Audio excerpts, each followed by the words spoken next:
Welcome back, boys. Today we have one from trigonometry. We're heading for civilizational collapse. Social psychologist Jonathan Haidt. Let's check it out. So what we're talking about really is civilizational collapse. So we're not going to burn the technology. We need to delay it. We can't be raising kids on this stuff. This stuff is not suitable for children. For 12, 13, 14, 15-year-olds? No, just get rid of all of it. What we're doing to kids in preventing them from developing executive function is going to hurt them for the rest of their lives. So I think we will see a permanent effect on Gen Z. That's a tragedy, John. Oh, this is the greatest destruction of human capital in human history. Jonathan Haidt, it has been a long time us trying to make this happen. You are the author of some of our absolutely favorite books, which really describe a lot of what's happening in modern society. Your latest one, The Anxious Generation, is talking about something that crucial to the future, I think. Tell us, what do you see, why you wrote it, what are your concerns, and what are some of the solutions? Sure. Well, first, Constantine and Francis, thanks so much for having me on. Yes, I've blown you off for years, but I've blown off everybody for years because it's like, how do you get time to write a book when you have a full life? And so I had to be very rude to everyone, but here's my baby, it came out. Now, what is it? In a sense, it's a follow-on to The Coddling of the American Mind in that book, Greg Lukianoff and I talked about how something really weird happened around 2014 or so, 2013, 2014, Greg first noticed it. And it felt to me kind of like a glitch in the matrix, like something changed right around 2014. We saw it in college students. They were very different than they were in 2012. And that's where you start getting the shout downs and the fragility and the claims about we have to stop this person, not because they're unjust, but because of somebody's mental health. All that was new. And at first we thought it was something about college students. And then we talked in the coddling about overprotection. We have a lot on the importance of free play, being unsupervised. So we have a whole part of the story there. And we have just like 3 paragraphs of speculation that, well, social media might have contributed to this too, because the timing is right. And, if you're born in 1996, beginning of Gen Z, you went through, you got Facebook when you were a kid and Instagram when you were going through puberty. So the timing is right, but we don't know. The data is not clear. So that was 2017 that we wrote that book. And then things just get worse and worse on university campuses, but also it becomes clear it's not just college students. It becomes very, very clear it's everyone. It's everyone born after 1996. And especially once it became clear that it wasn't just the US. It was exactly the same in Canada, the UK, Australia. We have more recent data. It's the Nordic countries as well. In all of them, we see a very sudden shift in the early 2010s. It really is like a glitch in the matrix. And I argue in the book here that what it is. From what I've seen, it was 2008. That's when the shift he's talking about started. Is there was a great rewiring of childhood that happened in those years. In 2010, almost all kids had a flip phone. The iPhone was just coming in, but it wasn't that popular. There weren't that many apps. It wasn't social media wasn't on it. So in 2010, It didn't fully consume everybody's lives, right? Yet, in like 2010, it wasn't. It was kind of like a cool thing, but it didn't like overwhelm and it didn't control everybody's life, if that makes sense. 2010, almost all kids have a flip phone or other dumb phone. There's no front-facing camera. There's no high-speed internet. You have to pay for every text you send. So you can't spend your whole life. In 2010, teenagers are not spending their whole life on their phones. They're using it as a tool to connect and get together later. That's fine. That's normal childhood. By 2015, everyone's got a smartphone, front-facing camera, Instagram on the phone. We've got a lot of high-speed internet. You don't pay for texts anymore. So now, and there's so much going on. So the phone now becomes an experience blocker. And all the experiences that a kid needs, blocked out by this. That's why kids born after 1996. When you do this, you block out your entire world. This tiny little screen becomes your world for however long you use it. So you have to be careful. And after 1995 are just really different from those born just a few years. And people aren't being like properly socialized. earlier, on average. Obviously, there are exceptions, but on average. That's what the book is about. How did we create this anxious generation, and then what do we do now?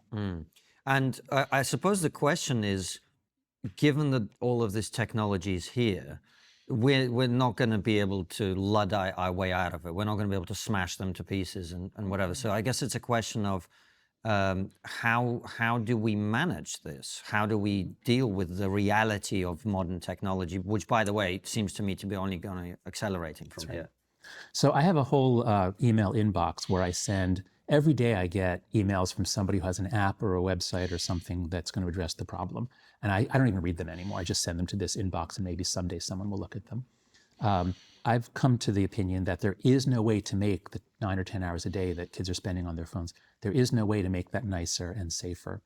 We're not going to smash the technology, but you know what? We can delay it. You know, when cars came out, they were amazing, and a lot of people died in them. A lot of children died in them. And eventually, we kind of realized we need safety features in the car. And you know what? You have to be 16 to drive. We're not going to let a 12-year-old drive a car. And I think the same thing, we're going to come to that realization about social media in particular. Possibly smartphones. I just got back from the UK, and all the talk is, let's ban smartphones. Let's not let kids under 14 own a smartphone, or not let them be sold. You know, as an American, I'm not very fond of bans, but I think it doesn't help that everything is for profit with these corporations. Instagram, Facebook, all these things, they're created and designed to keep you on the apps for as long as possible through algorithms and stuff like that.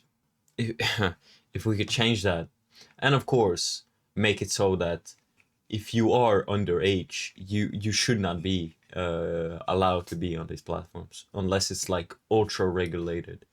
Norm, because it breaks your brain, man. You're a child, like needs to be, you know what? We're biological creatures, we're mammals, we have an evolutionary program called childhood. We have to let that unfold. Kids have to spend enormous amounts of time playing with each other, hanging out, teasing each other, unsupervised. No adult coming and saying, no, don't say that. Oh no, you go sit in just let them work it out.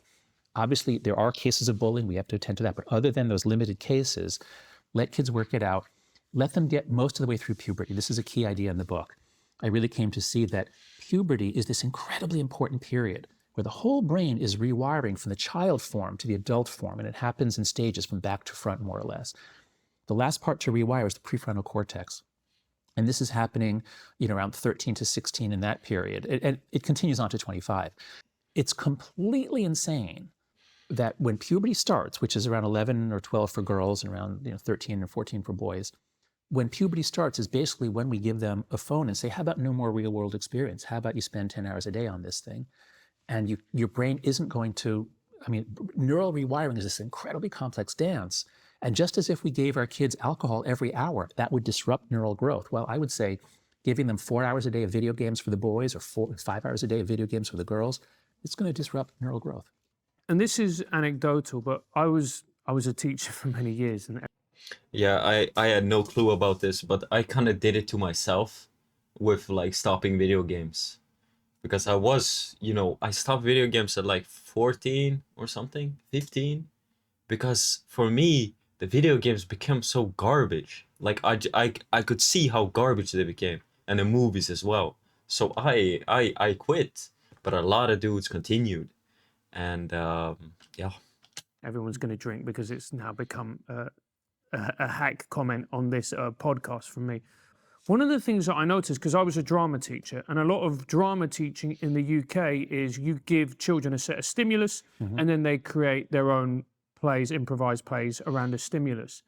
And I remember talking with the drama teachers halfway into my career, and we were going, I think kids are becoming less imaginative. What year was this around? What? This was around 2015, 2016. That's it. And we started to notice that the quality of work that the kids were doing was degrading. There's a lot going on there. The one thing I can say with some confidence is the fragmentation of attention. This is very general. The one thing the prefrontal cortex does is called executive function.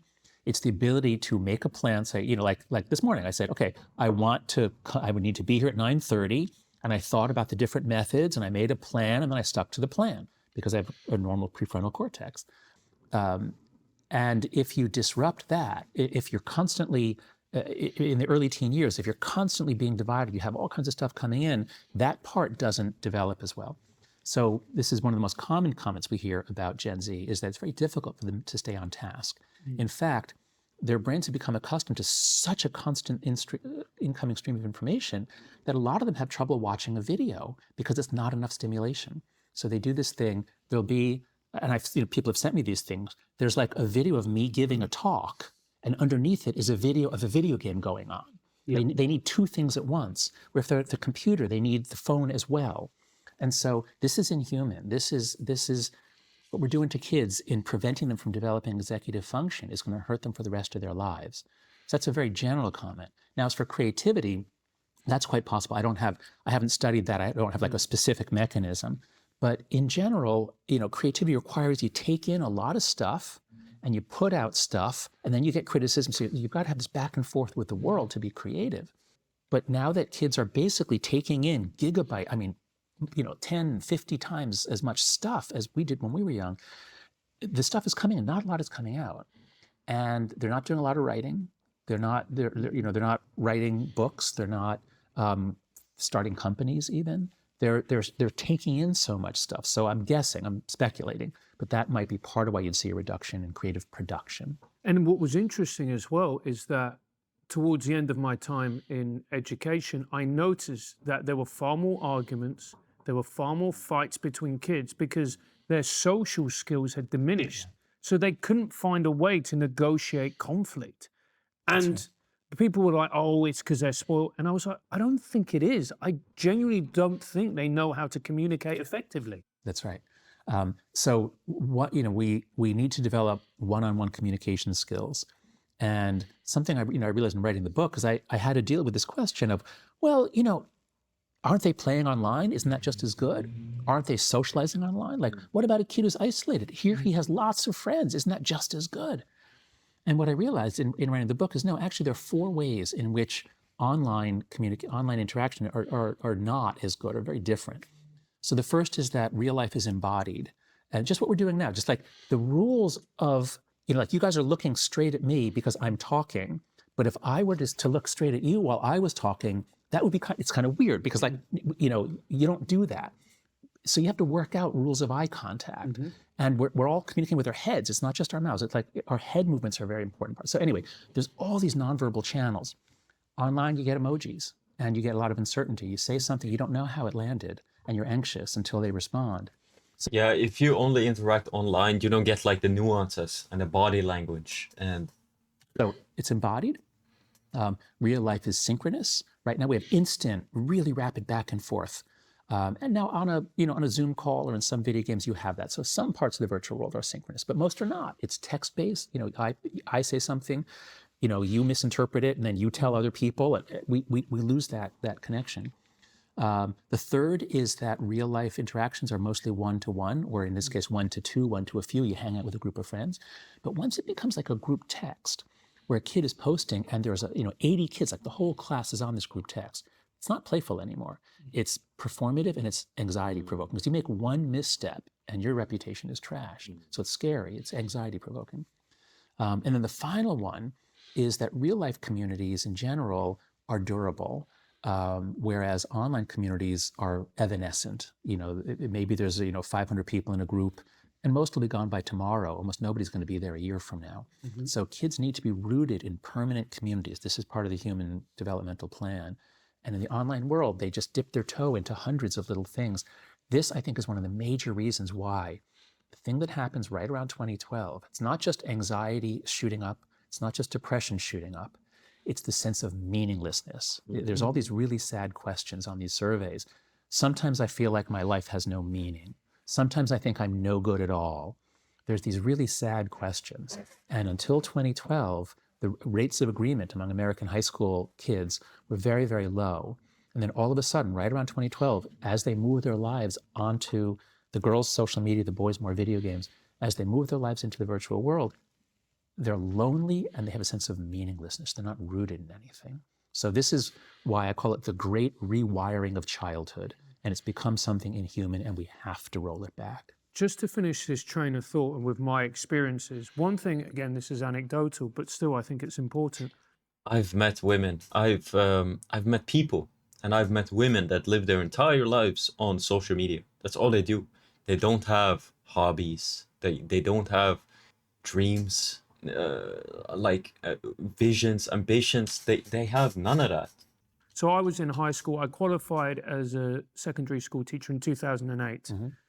And I remember talking to the teachers, and they were saying to me, you know what, Francis, bullying, because I always worked in rough, tough schools. They were like, you know, look, these are deprived kids, you know. It's always been a tough environment. But the bullying since Facebook, and I'm not even talking about Instagram or any of the others, when Facebook came into this school, the bullying got so much worse. And to take your point, I remember when I was a form tutor being handed printouts from parents of messages these kids were sending to each other. It was vile, utterly, utterly vile. And you just go, this is incentivizing this type of behavior, because there is that. You know, you can just say these things and you know there's going to be little to no pushback. That's right. That's right. And you say them to get the prestige, where you'd never say them directly to the kid face to face for a lot of them. So, you know, what we call middle school in the United States, grades 6, 7, and 8, you know, roughly ages 11 to 13. This is when bullying peaks. Around 7th grade is when bullying peaks. These are very difficult developmental years, especially for girls. Their bodies are changing, they're insecure, they're being judged by their looks, by their breast size, you know, it's such a difficult time for girls. That's right when we introduce this crazy thing where everyone can say anything about anyone, often anonymously, and you take all the difficulties of adolescence, especially for girls, and you multiply them by 10. Oh, and then let's add in strangers. You can talk to strangers without your parents knowing. And, you know, with all these platforms, they start off lovely, they start off fun, they start off playful. But any system you create, any ecosystem you create, unless you have an incredibly elaborate, evolving immune system, any system is going to be taken over by parasites, viruses, and exploiters. And so, for example, I'm just so horrified. You know, one thing I learned about when I was in the UK is the rapid growth of sextortion. You know, I'd heard about it for years. But apparently there's a Nigerian gang, the Yahoo Boys, and you know the trick. You know that strangers can talk to your kids, and they do this to boys because boys are stupid enough sometimes to send a naked photo. If a beautiful girl says let's swap photos, and she's been flirting with them for a couple of days, boys are stupid enough or gullible enough or desperate enough to do it. And the instant they send that photo, this person in the criminal gang says, now I've got everything I need to ruin your life. You have 30 minutes to send me $500 or I will ruin your life. I know all your contacts. I'm going to send this photo to everyone. I know where you live. And so, I mean, this is the idea that we're exposing boys to predators who not only can sextort them, but I read in one recent report, the FBI has linked 22 suicides of boys just to sextortion, which means there's probably hundreds of them, which means there are tens of thousands who are being sextorted and having their lives ruined. So the idea that in the most vulnerable, difficult transition from child to adult, how about if you could all say things about anyone and you can be exploited by predators and you get these TikTok challenges urging you to do stupid things like kick people's legs out while they're jumping so they fall on their head? I mean, crazy, crazy stuff. So we're not going to burn the technology. We need to delay it. Yeah. You know, we can't be raising kids on this stuff. This stuff is not suitable for children.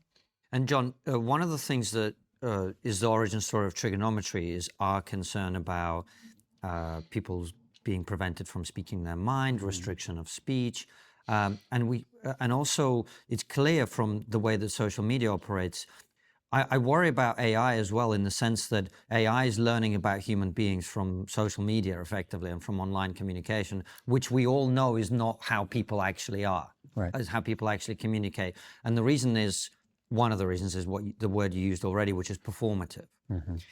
So is there a way to make online communication more human? Well, I think the telephone did an amazing job of that. When the telephone came in, it connected everyone in a good way. And I'm sure there were people at the time who had some objection, but overall, we've seen the telephone as a boon when you connect people directly. And I think when Facebook first came out, many people saw it as a boon. There was no news feed. It was just, here's my page, I can put up pictures, and I connect, you're my friend, I connect to you.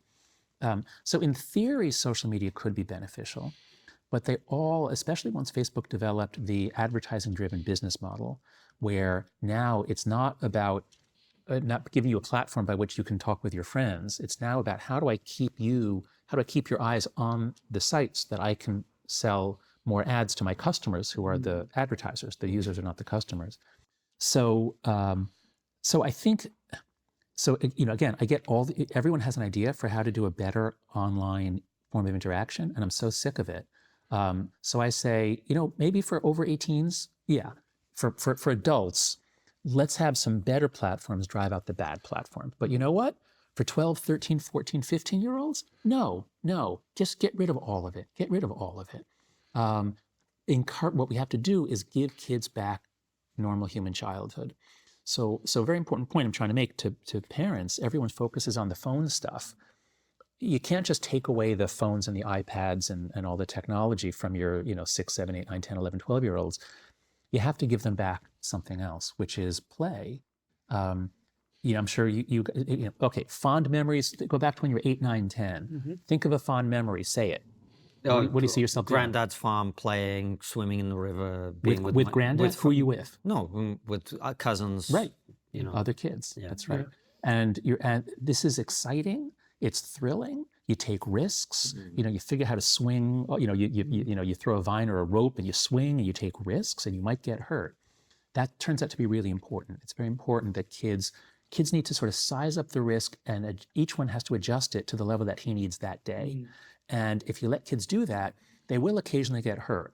But at the end of the process, they really can judge risk. And what we did beginning in the 90s, because the backstory here, it's not just about the phones. The backstory is we got rid of the play-based childhood. In America, we freaked out about child abduction, but even in the UK, where you didn't have much of it, you still freaked out and lost trust in each other and got hyper concerned about traffic and said, no, we're not letting our kids out. So what kids need is a play-based childhood. That's what they had until the 1990s or early 2000s. And instead, at the same time that we were locking them up and saying, no, you can't go outside unsupervised, here's a personal computer and, has a dial-up modem and look, you can play video games and, you can talk to your friends. And so in the 90s and early 2000s, kids were shifting over to virtual interactions. Their mental health didn't collapse then, actually. It was actually pretty stable in the 90s, especially in the 2000s, pretty stable. It's only once they make the jump from flip phones to smartphones, that's when you go from playing a bunch of video games at home on the family computer to I have the entire internet with me all the time and I can be flirting with strangers who claim to be sexy women. You get the craziness once you get this all the time. That's why 2010 to 2015, that's the key period when everything collapses. And John, one of the things that I think is inevitably something we have to be honest about is, even if right now we did everything that you're saying, we still have one, maybe two generations who've been raised in this way, and there's nothing that can be done about it. So 2 points on different sides.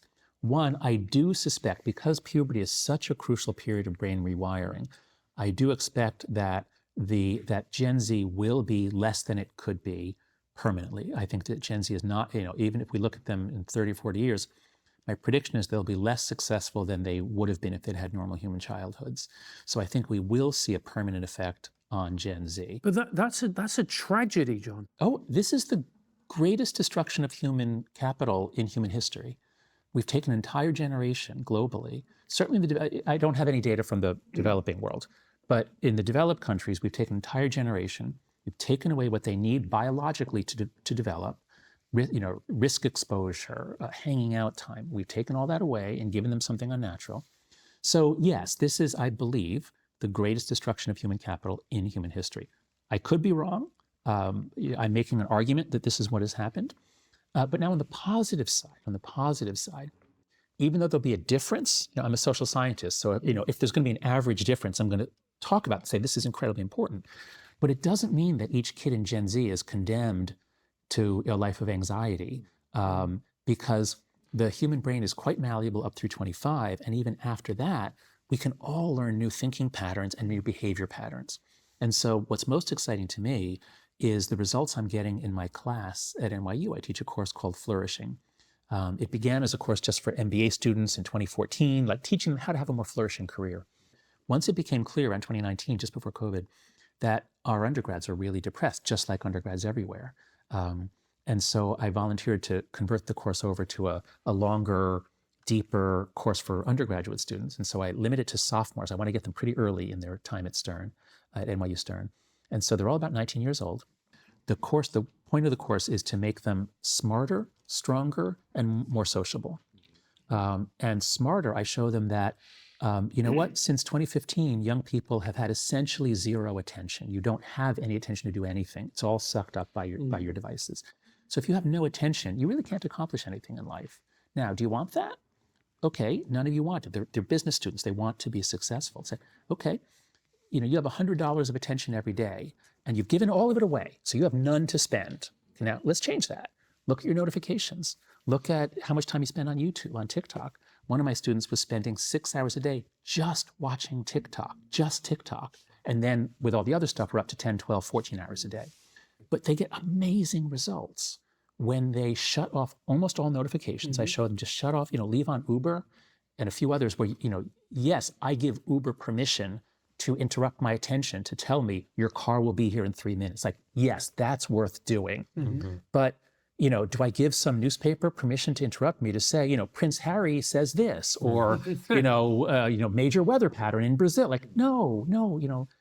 So when I help them regain their attention, understand risk, understand that they need to take risks. This is one thing that's so exciting to me, is that Gen Z totally recognizes the problem. They're not in denial. They want to take risks. They want to grow. And so if you lay out a path and you say, here's the challenge, and then they do it together. So it's a very collectivist generation, more so than previously.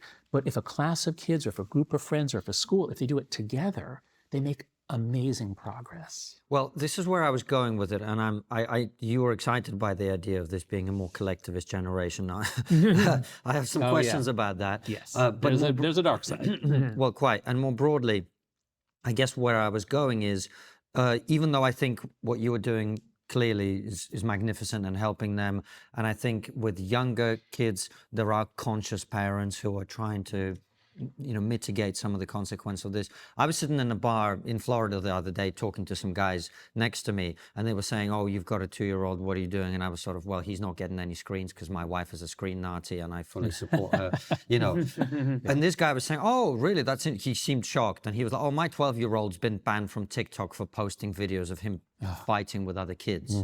You know, I guess what I'm getting at is, I'd be curious to hear, given that I suspect the mass of this generation isn't going to be re-educated, so to speak, in a Jonathan Haidt brilliant course, what are some of the social and societal trends that we are likely to see, especially when inevitably these kids start hitting the workplaces and start having influence and power and so on? What's going to happen then? I thought my generation were bad.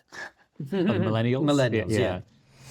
Jonathan's work reveals just how sides from one to refer to society to help you. Millennials were different in the...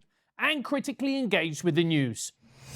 But the millennials were different in the way that every generation is different. So every generation has stereotypes of the one after them. They're soft, they're self-involved.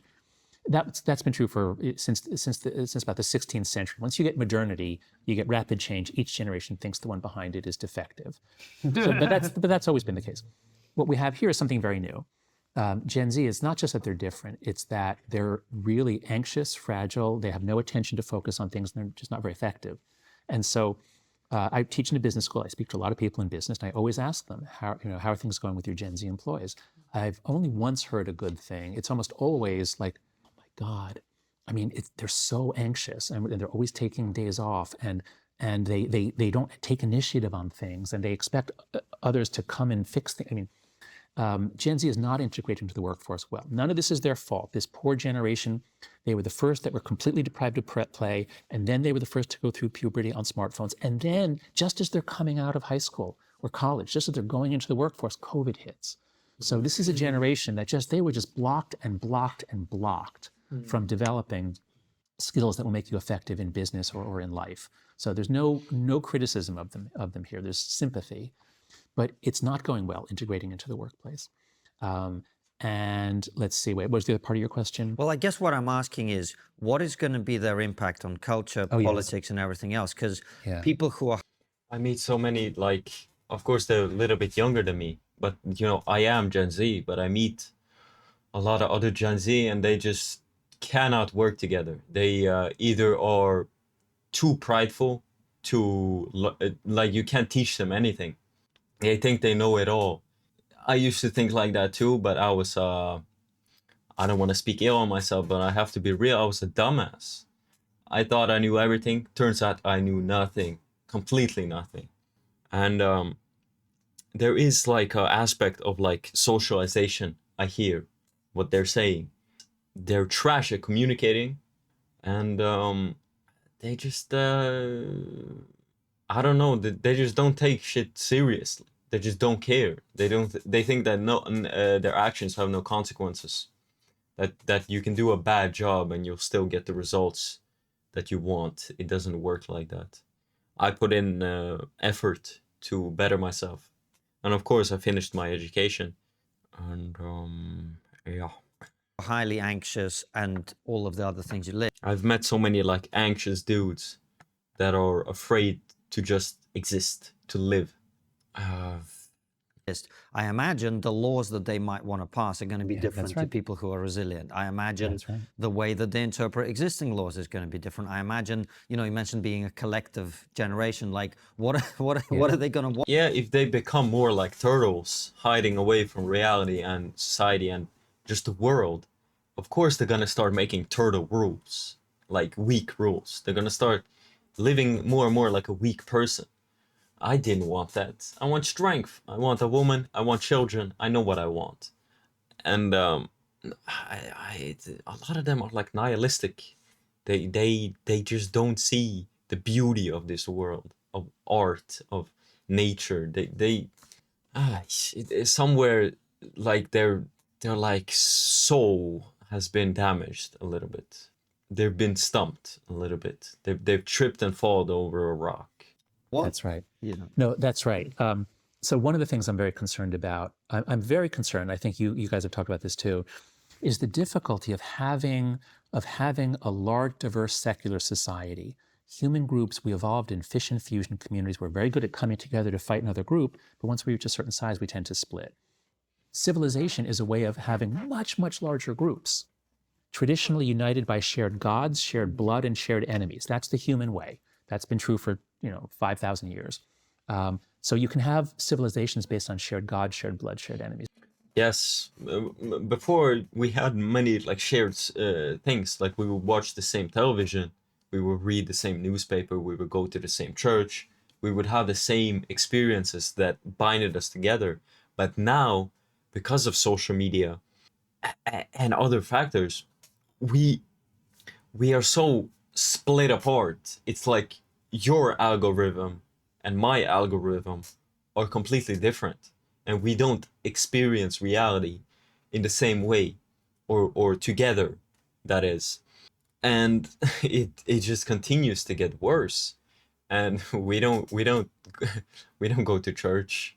We don't do anything together. That like whenever I meet a person, it's like everybody does so completely different things. Nobody does anything together that like binds them together with like what's the word? I forgot about it. And those can be very stable for many generations.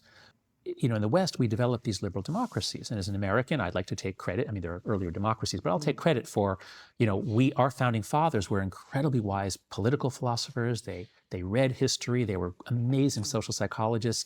They knew that democracy is unstable because people are passionate and the people can't just rule themselves. You can't have direct democracy. But let's come up with a system where you don't have direct democracy, but yet the people can throw them out of power. The people ultimately can say, no, we don't like this. So they set up this elaborate, almost like an elaborate clock with, counterweights and gears and pulleys. And at the time, Ben Franklin said, he was asked the famous line, he was asked, what kind of government have you given us? And he says, a republic if you can keep it. Meaning, if the people have sufficient virtue to keep this going, you can keep it. But if the people don't have certain virtues, then this thing is going to fall apart. Mm-hmm. Now, the key to the American form of government, I believe, is that it's been called the American experiment, and what that means is it's an experiment in self-governance. So, the idea was, can we govern ourselves without a king? The Europeans said no. Good luck. No one can do that. You need a king. You need a potentate, some power to, and we said we're going to give it a try. And it was chaotic at times, but we kept improving and we solved a lot of our problems. And Alexis de Tocqueville observed in the 1830s when he traveled around America, he said, actually similar to what you and I were just talking about before we started filming, that he said, when there's a problem to be solved, in France, everyone waits for the king to do it. And in England, they wait for the local nobles to do it. But in America, they form a committee and they each put in a few dollars and they say, we're going to build this bridge over this river that we need, or we're going to build a school or a hospital, whatever it is. So he admired this can-do spirit of Americans. And a key idea, which Greg and I developed in the coddling, is in order to become self-governing as a nation, you need citizens who can be self-governing in their lives. Citizens who can work out conflicts without always going to the police or the courts. Citizens who can work out conflicts by themselves.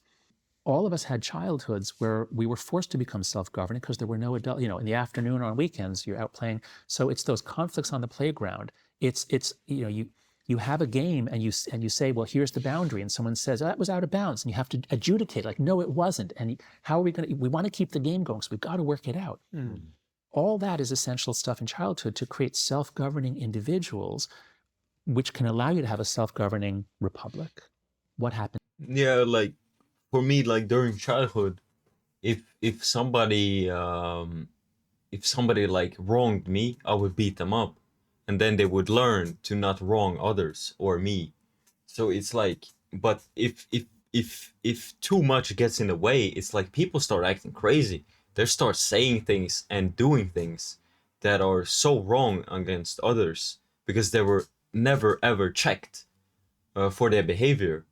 I think it is very important to let kids just work it out, because eventually a few days go by and I'm suddenly friends with the person I beat up or got beaten up by.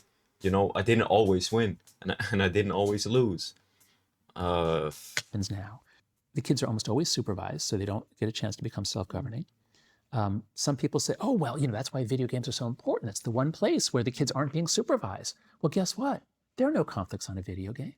There's no out of bounds. There's no real stakes. It's like, what? Somebody says some mean things to you, whatever. But in person, there's always, if you disagree with someone, there's always that tiny little chance of violent altercation, of like you having to physically defend yourself.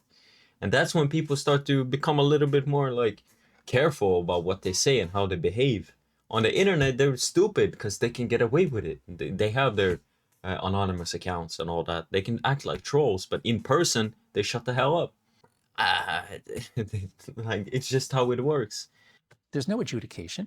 The platform does all of that. All you do is control your player and have adventures, but they're not real risks. Jumping out, my son jumps out of planes, many times a day and stabs people and shoots people, and it's just it's not exciting in the way that, I don't want to say it's exciting in real life, but I'm just saying, growing up in the virtual world does not give you the ability to become self-governing in the ways that we need. So I'm extremely afraid.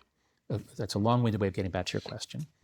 It's possible that we'll have a complete rupture in American history. It's possible that Gen Z and later were deprived of the opportunity to develop the virtues that we've always assumed would be there. Not that I'm late baby boomer, not that my generation did such a great job. I mean, yeah, today's kids, bro, they don't have morality, or like, there's so many like different aspects that we don't really, maybe I'm lacking the words for it, but there's many things now in the modern society, in the modern world now, today, with like social media and stuff, with social media and how people in general feel about society. There's many like different feelings and concepts that we don't have words for. We just don't. I can try to explain it, but I'm pretty bad at explaining things. Gen Z bears none of the blame for the mess that America's in now. But I'm afraid that we have ill prepared them to handle this mess. Yeah, people don't have like the limits anymore. Limiters, I should say, when it comes to like religion and tradition and shame and guilt.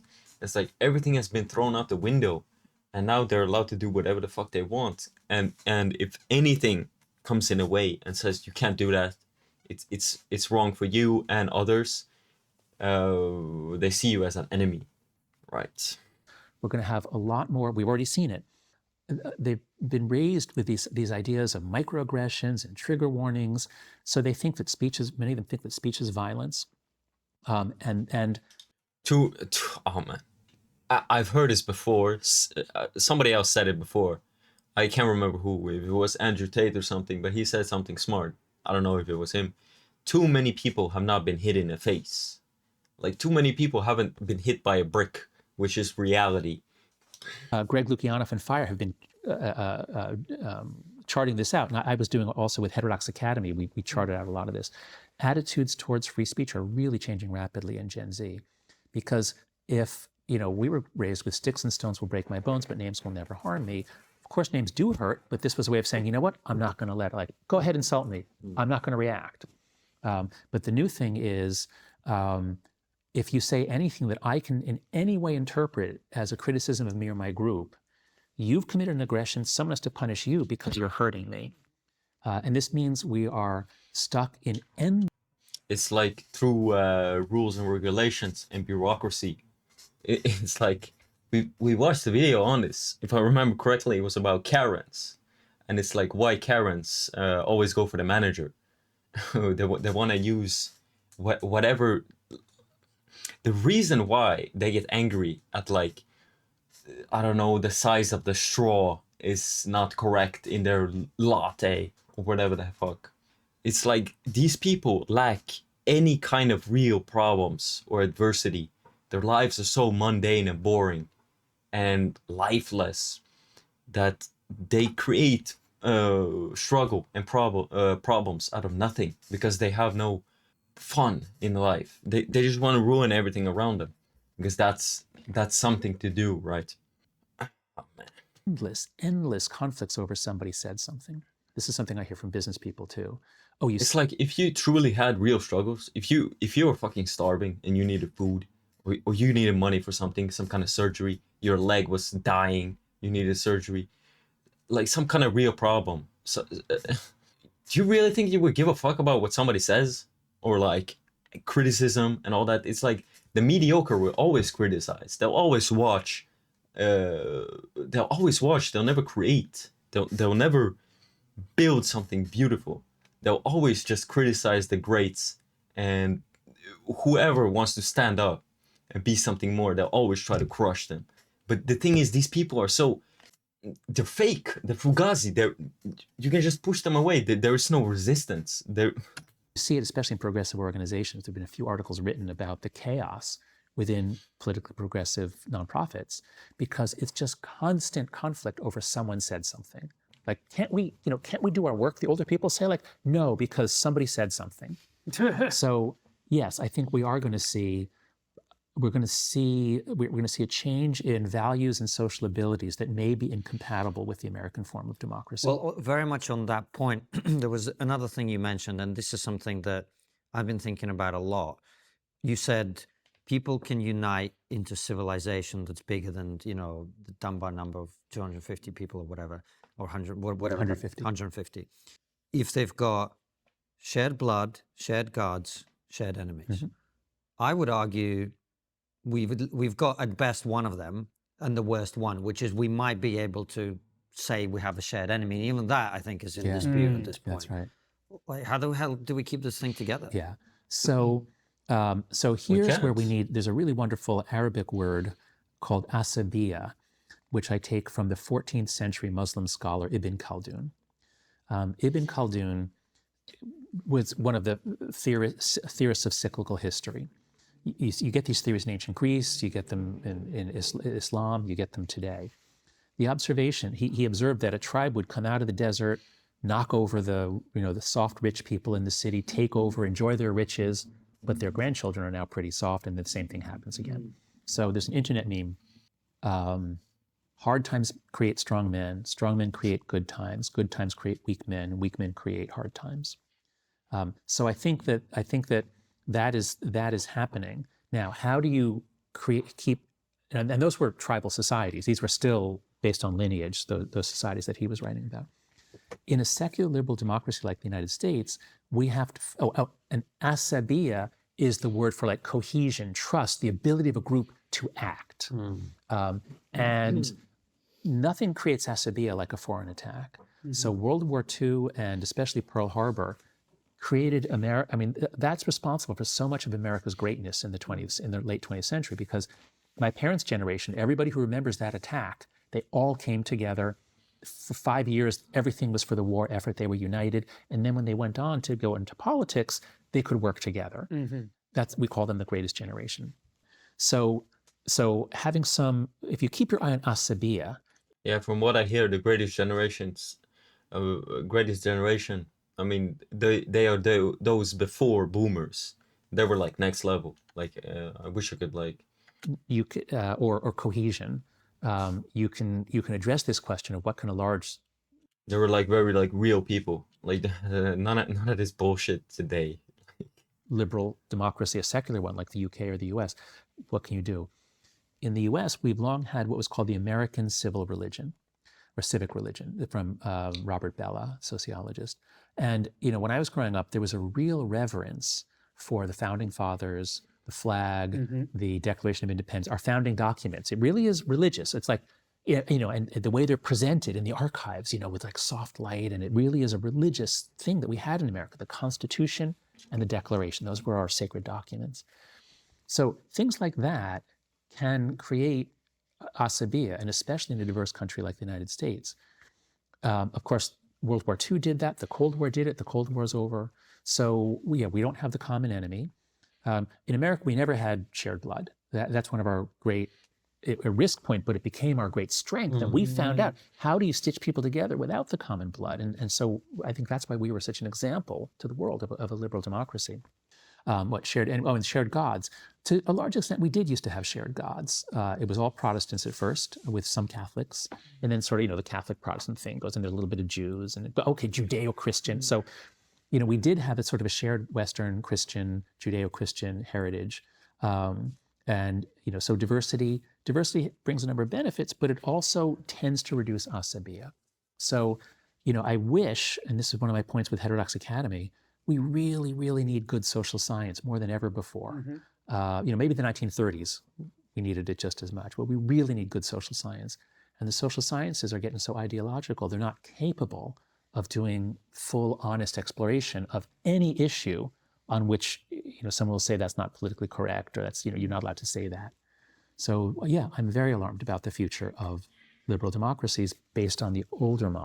Yeah, because like they said, they're afraid of words and truth. Is like, if they do look into this stuff, they'll see the massive differences between people and groups, and like that's not good for diversity. That's not good for everything they're championing. Model that may not be. And it seems to me that this is all tied into mental health, but also the way social media fetishizes mental health. Yes. And as a result of that, that ties into a fragility amongst Gen Z. So I'll give you an example. So before we started this show, I helped run a comedy club, and there was this very young, very good comedian actually, Gen Z comic, who turned up, and he went on. He didn't have a particularly good set, and he was booked for 2 sets that night. He turned around, looked at me, and went, "I broke up with my girlfriend 2 days ago. My mental health is really bad. I can't carry on. I can't do the second set." And he just simply walked out. Right. And I was utterly dumbfounded, because I've never seen that type of behavior before. That's right. It's unprofessional. But it's the norm. If you have anxiety, the world must accommodate you. So yes, let's talk a bit more about mental health, because a lot more to say on. Let's bring in the sex difference here, because Weak men, bro. They become like women. Like, it's crazy to me how much dudes have become like girls. This is actually very important. So boys and girls they both got much more anxious and depressed. For the girls, it was a very sharp, in all the graphs you'll see in the book, for the girls, there's really a sharp elbow right around 2012, at least in the United States. Like it was flat and then boom, it goes up like a hockey stick. For the boys, the curve is more gradual. It's not, because 2012 is basically when, Facebook buys Instagram, all the girls get on Instagram in 2012, and by 2013, their mental health is worse. Boys, it's more they're withdrawing from the real world. They've been getting into video games since the 90s. They're failing to do things that will toughen them, that will make them into men. They're failing to do things that will make them attractive to women later on.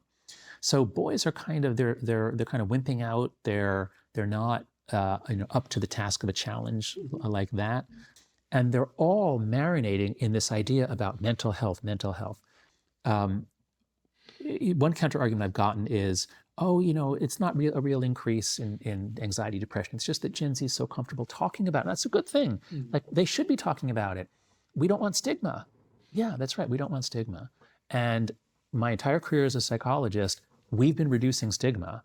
And by 2012, we were there wasn't much stigma left to saying you're depressed or anxious. Once the girls get on various groups, there are YouTube groups, TikTok groups, Instagram groups about mental illness, now what you have is girls talking to each other. It's overwhelmingly female, the mental health groups. Girls talking to each other with no professionals in sight, and an algorithm that means that whoever is the most extreme becomes the most prestigious. And so in certain pockets of social media, you get the extreme valorization of mental illness. And this is a horrible thing to do to girls. This makes them sicker.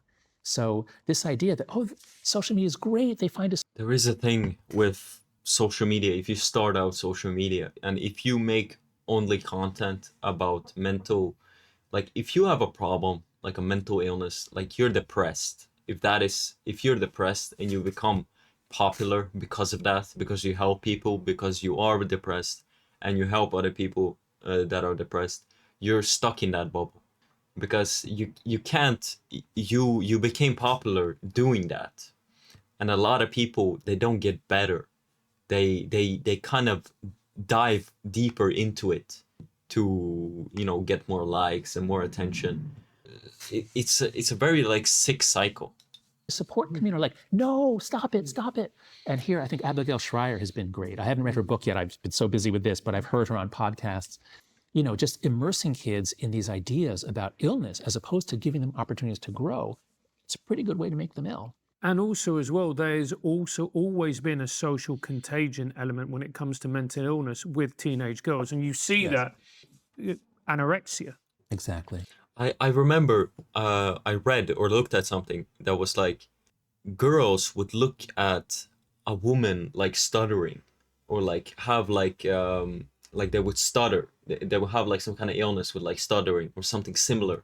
And they were perfectly healthy, but they too started to stutter and act like the person they were watching, which is insane.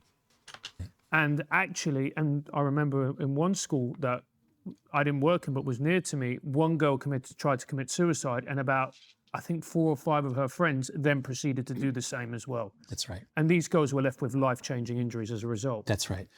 So I go into this in the book. One of the main differences between boys and girls is that because of the influence of prenatal testosterone, it shifts the brain over into what Simon Baron-Cohen in the UK, autism researcher, says, the male brain, it's all derived from the original brain, which is a female form.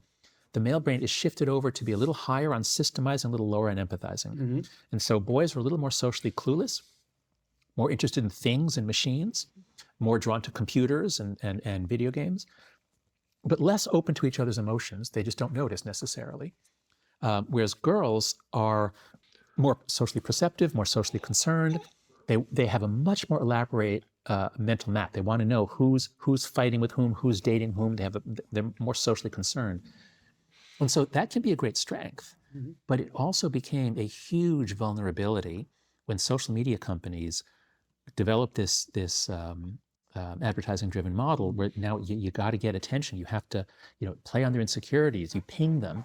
Oh, somebody, do you want to see what somebody just said about you? Oh, somebody commented on your photo. Come back. And as we all know, you're busy, but you say, oh, I'll just check it out for a second. And before you know it, you've spent 20 minutes going. So the girls are particularly vulnerable to being exploited by social media. They're particularly vulnerable to sharing emotions, especially negative emotions, anxiety, depression, anorexia. So, Abigail Schreier and I, we, I just, from what I've heard on podcasts, we generally agree about what's happening to kids. Our only disagreement, I think, is that she thinks that I'm putting too much emphasis on the phones rather than, the therapy and what the adults are doing. And I agree, I didn't talk much about that. She's right that that's a big piece of it. But part of my argument is it was the move onto permanent full-time phones and social media that allowed the crazy over-therapization by unprofessionals and people not faking it, but, that.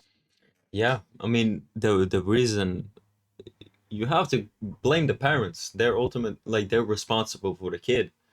And I've seen, bro, just going out in public, I do see mothers on Instagram while their child is in the stroller also being on the phone, and it's like they don't even look at each other.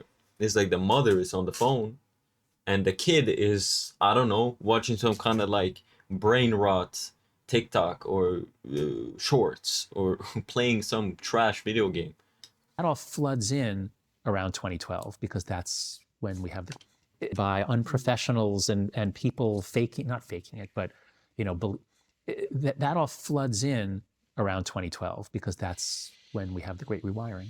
And also, if you look at what's happening to girls, particularly with Instagram, you get this, for want of a better term, pornification of society. Oh, yes. Where you see girls being hypersexualized. And I'm 42 years old, and I remember I went for dinner recently on a night out, and I looked around at all these young women, and they'd all they'd all had the lip fillers, they'd all had, the kind of hypersexualized plastic surgery at the age of 22 or 23, where they're in the full bloom of youth, and you're thinking to yourself, you don't need plastic surgery. Yeah.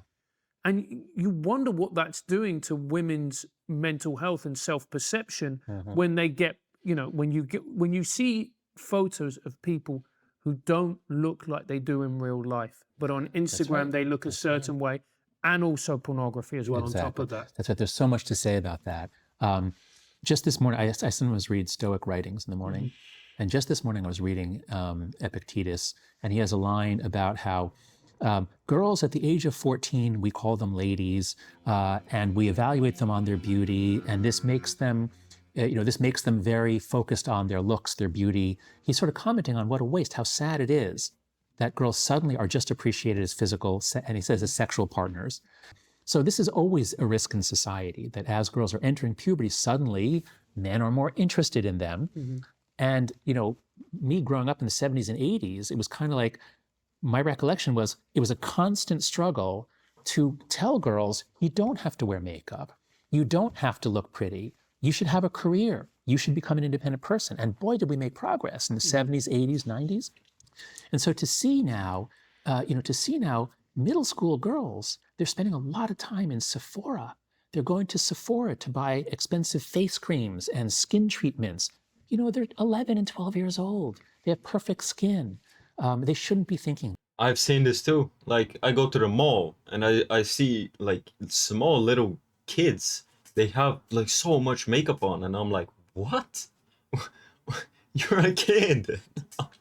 Because everything is about how you look, especially for girls, and the best way to look is sexy. That is, so they pose in the same way, boobs out, lips larger. There's a kind of a porn pose. Porn seeps down into the things they do. They've all seen porn. I mean, you can't be on the internet and not see porn. So they've all seen it, but it filters into the way the girls self-present. And again, just an unbelievable destruction of human capital. It's really clear with the boys who are dropping out of life, but it's really clear with the girls who are being shunted into a focus on beauty and sexiness. It's so sad. And what effect is this exposure via the phone to hardcore pornography? We're seeing it in girls, but what is the effect that it's having on boys? Yeah. So we cover this in the book. There is some research. It's a very difficult field to do experiments in, especially with under 18. You know, you can't do experiments with under 18. All you can do is surveys of what are you watching. And we know that very few girls are daily, you know, all girls have seen pornography, but very few of them look at it every day. Whereas the percent of boys who do is growing a lot. It's not, I'm not sure it's the majority, but it's 20, 30, 40%. I mean, a lot of them are watching every day. It's not like, you know, a Playboy centerfold, a beautiful woman that you then fantasize about having sex with. It's hardcore, close-ups of anal sex. You don't need to fantasize. Yeah, that's right. It's all there. Right. It's all there. That's right. And it shows a way, of treating women, roughly, very rough, and then they love it, or they, so if you imagine, a boy just beginning to feel sexuality, and whether they're gay or straight, it's all beginning at the same time. I don't know anything about gay porn, but for heterosexual boys, the attitude, what is beautiful? How do you have sex? What are women like? What do they want? And so one of the most disturbing things is the choking, that the boys are increasingly choking girls during sex.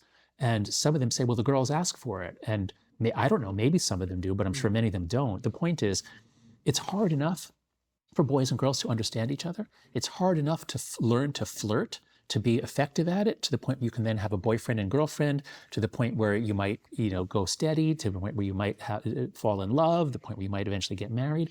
All that has always been very difficult. And I think the pornification of childhood makes it much more difficult. I think we're going to see it doesn't really go like that now. Here in the West, it's just situationships. That's all there is. Plummeting rates of marriage and childbearing. Those numbers have, I think we're going to see plummeting rates of marriage and childbearing. Those numbers have been going down steadily since the 70s, I think. Marriage and childbirth have both been going down around the developed world. It's not just. Yeah. I mean, I don't even have to see the stats on this shit, but I know, like, I can just feel that reality, with how I see Gen Z men and women communicate and speak to each other, no shot. No shot. No.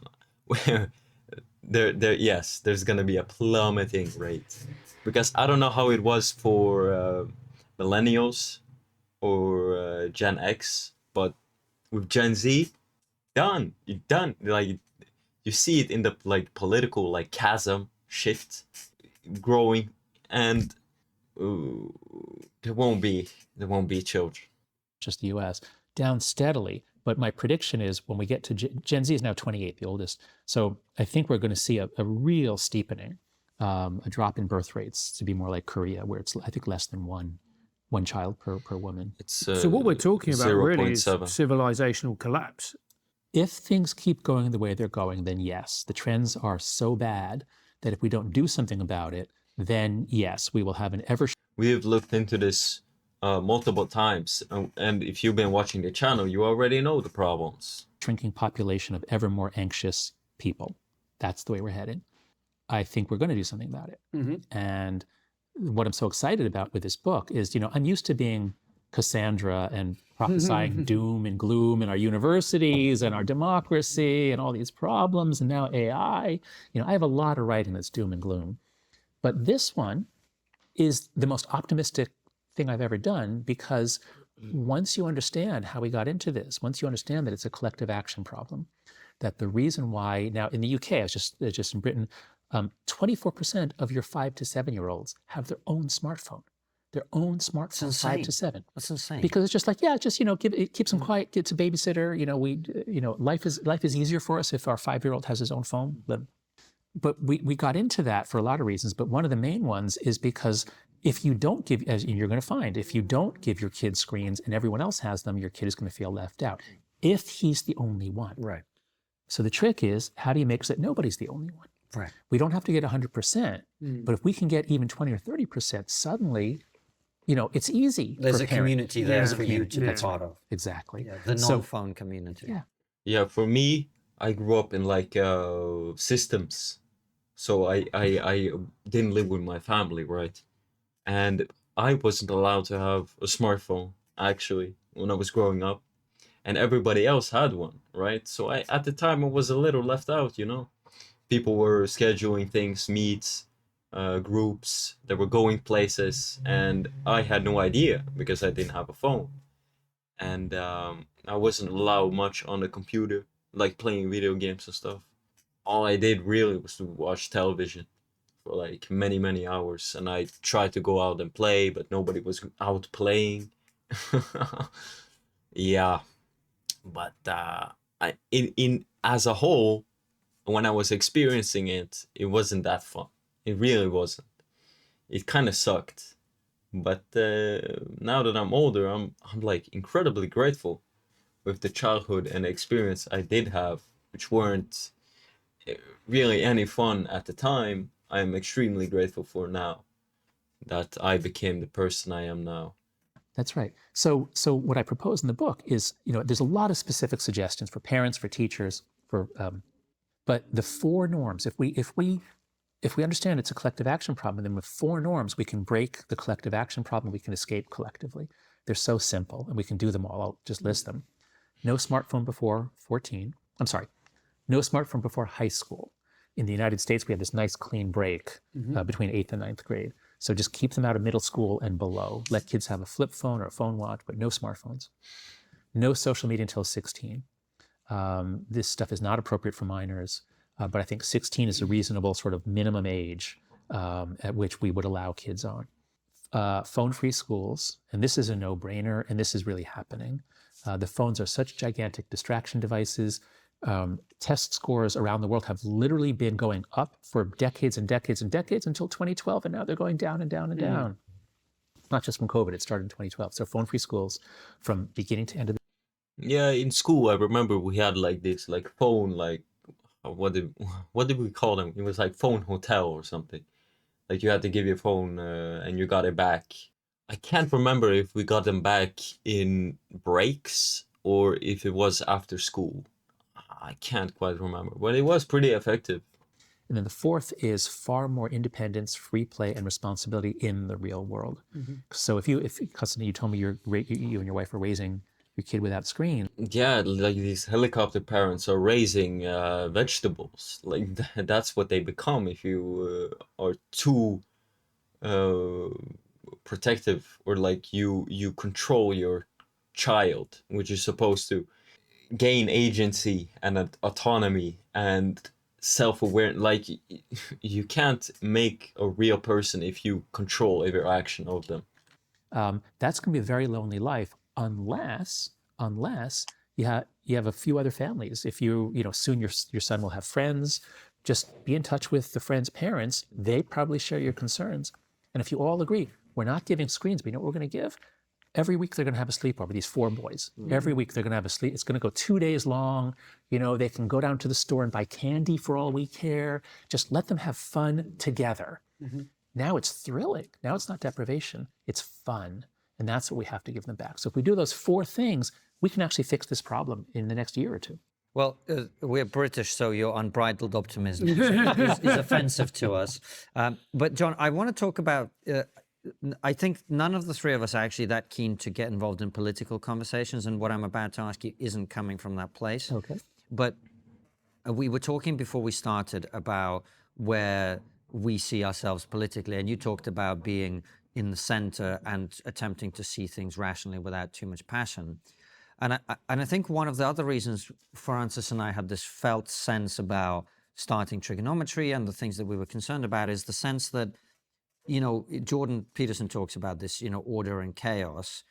It's not that we are these sort of like hardcore conservatives who want there to be absolute order in everything, but just the sense that when society moves too much towards chaos, that's not good in and of itself, and B, that will often trigger a snapback that can be very harsh, as we've seen in the 20th century, towards societies obsessed with order. Even, Diana Fleischman, who we had on, who's an evolutionary psychologist, she talked about the fact that when there's a higher prevalence of disease in society. People become more small c conservatives. I think it's fair to say we've seen that in the last few years. That's right. That's right. So I definitely feel that part of the reason we do what we do is we're concerned about the increasing chaos, whatever, Yes. whether that's higher levels of crime, whether that's illegal, whatever. And I'm worried about the snapback. Yeah. What do you see? Oh, yes. So let me put on the table here a really powerful theory from a political scientist named Karen Stenner, an Australian political scientist. She wrote this amazing book called The Authoritarian Dynamic, which was really influential on me when I wrote The Righteous Mind. And what Karen's work shows is that whenever people perceive what she calls normative threat, that means a threat to the moral order. So that it's like it activates. It's like you press a button in their heads, and she finds that about a quarter or a third of all people have this authoritarian response, and they're not all on the right. They're often on the left. Yeah, we've seen that. So that's right. That's right. Exactly. You got it. You got it. So when there's a perceived threat to the moral order, it's like the superorganism comes back together, and you could call it asabiya if you want. It is a kind of a cohesion where we have to come together and kick out the deviants, the aliens. And so in her research, she would do things like, she found if you give people an article about like Mexicans coming over the border, become more racist against Mexicans, but also against Black people. Like they just want to like clamp down on, like we have to return to, the moral order and who we, so she calls it the authoritarian dynamic, and it's very powerful, and chaos sweeps authoritarian dictators into power. If you have chaos, you're going to, Adolf Hitler or, someone can just come to power, a strongman. In Brazil, I think on the flag it says ordem e progresso, order and progress. So chaos tends to push many people to the right, or at least towards an authoritarian. And so that's the first piece. Now let me add on to that, the analysis I gave in The Righteous Mind, because we know that politics is highly heritable, whether you are on the left or the right, if you have an identical twin separated at birth, you're probably going to have similar politics, because it's a temperament thing about openness to experience and conscientious, all sorts of things.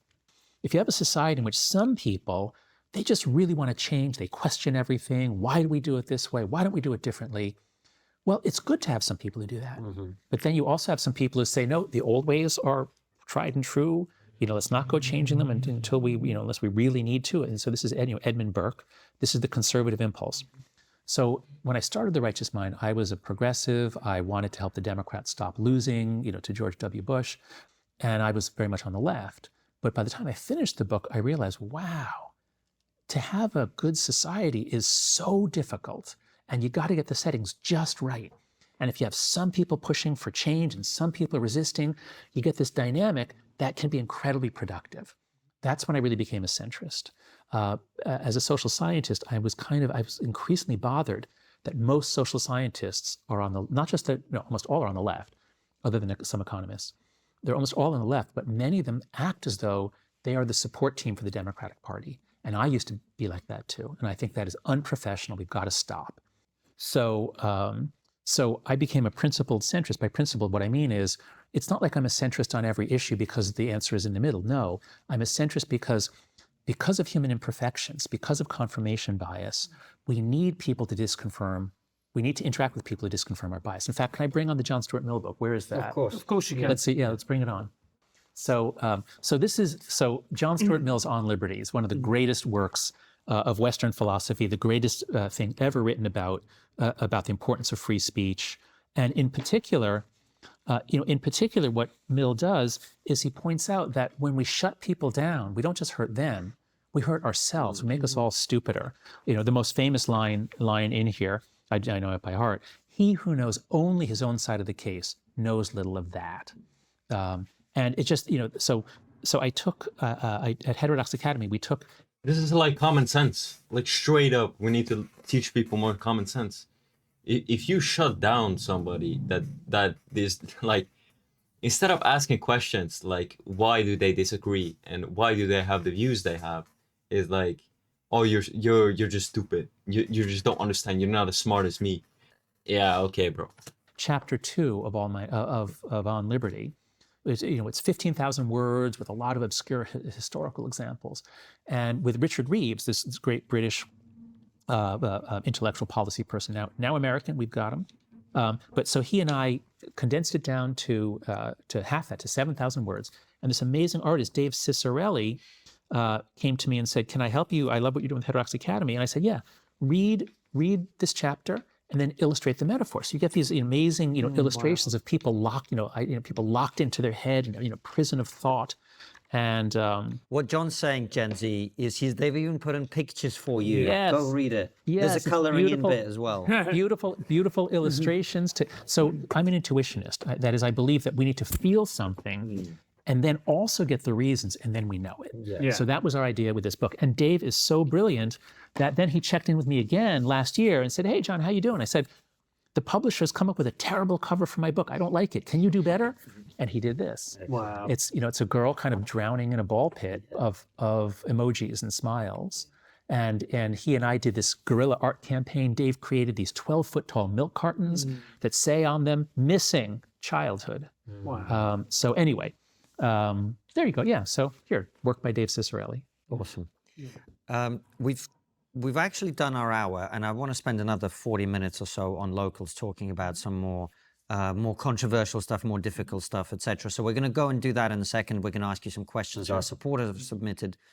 Before we do that, we always end the main part of the interview with the same question, which is, what's the one thing we're not talking about as a society that you think we should be? Let's see. And there's so much. I mean, there's so much that we don't talk about because we're afraid of the social consequences. So, exploring just a pure sociological exploration of the effects of diversity, I think would be extremely important to do. And sociology should be doing that. But sociology is an incredibly ideological field. There are not a lot of sociologists. Well, it's a sacred subject, really, isn't it? Exactly. We've given these things sacred status. That's right. So diversity is our strength is a thing that you're not supposed to investigate because you might find that it's not, and then Right. What are you going to do with that? That's right. Because it's an Orwellian sort of phrase. And so a whole another line of writing that I have is on fiduciary duty and professional responsibility. I think as professors, as academics, we have two fiduciary duty. Fiduciary duty is way above normal legal obligations. It's pure, perfect. You must never betray it. You must never act in a way that helps you but harms the person that you are fiduciary for. I think as professors, we have two fiduciary duties. One is to our students' education, not to their welfare, to their education. We must never act in a way that puts our politics ahead of their education, and we do it all the time. So that, I think, is a horrible violation of our fiduciary duty. That's one reason why America, especially, not just on the right. Yeah, I've been taught by many teachers that try to spin their own politics onto us. It's so goddamn blatantly obvious. Right, but Americans in the center have lost a lot of trust in higher ed in this country. But the main fiduciary we have as scholars is to the truth. We must never, ever say something that is not true because somebody paid us money to do it. Now, that almost never happens. Money is not the big threat in the academic world. We must never, ever say something that is not true because our politics demands it. And that's everyday life in the social sciences and the humanities. So the corruption of academic research is not from money. I mean, in medical areas it is, but for the most part, it's not from money. It's from the fact that we have almost no viewpoint diversity, and therefore certain things become sacred, not the truth. That's why I co-founded Heterodox Academy with other social scientists. And God damn, you got it right. This dude's a goddamn genius. Fun fact, I used to teach at a school in Silicon Valley. All the big tech people send their kids to low-tech schools such as Montessori, where the kids don't use computers, smartphones, tablets, etc. It's like the 1958 in these schools. But they want your kids to use all their products. Big tech follows the drug dealer's mantra, never get high on your own supply. Damn! I had no idea. So all these tech CEOs and shit like that, they don't let their kids use the shit that they created or help with. When you give your child a smartphone, you are not giving them access to the internet. You are giving the internet access to them. Mobile phones have become illegal at schools for 16 years and younger all over Norway. A beginning. I hadn't heard of that. But it's nice to have those like hotels I was talking about. Like we had them when I went to school. You weren't allowed to have a phone with you, and like I think that's a positive direction, definitely. Height solutions are worthwhile and should be common practice for parents. No smartphones until high school is entirely reasonable. Yeah, and if more people do it, just as you said, then your kid won't be the odd man out. There'll be other kids who also don't have smartphones that will just figure shit out. And they can still have a phone, but they has to be a, like old Nokia flip phone. I hope that starts getting popular again. Like, I'm a university professor. We started noticing diminishing attention spans, critical thinking, and adventureness in our students around 2018. It's gotten worse since then, and I've heard young people refer to school to social anxiety more in the past 6 years than I have had prior 28 years. Yeah, and it's the thing is, you want people with like critical thinking and adventureness and all this good stuff. They're not going to school. They see this stuff at a young age and they're like, hell no, I'm not going there. I'm starting working. I'm getting my money up. I'm looking for the future. Anyway, boys, I hope you guys enjoyed this one. I catch you boys on the next one. Take care of yourself.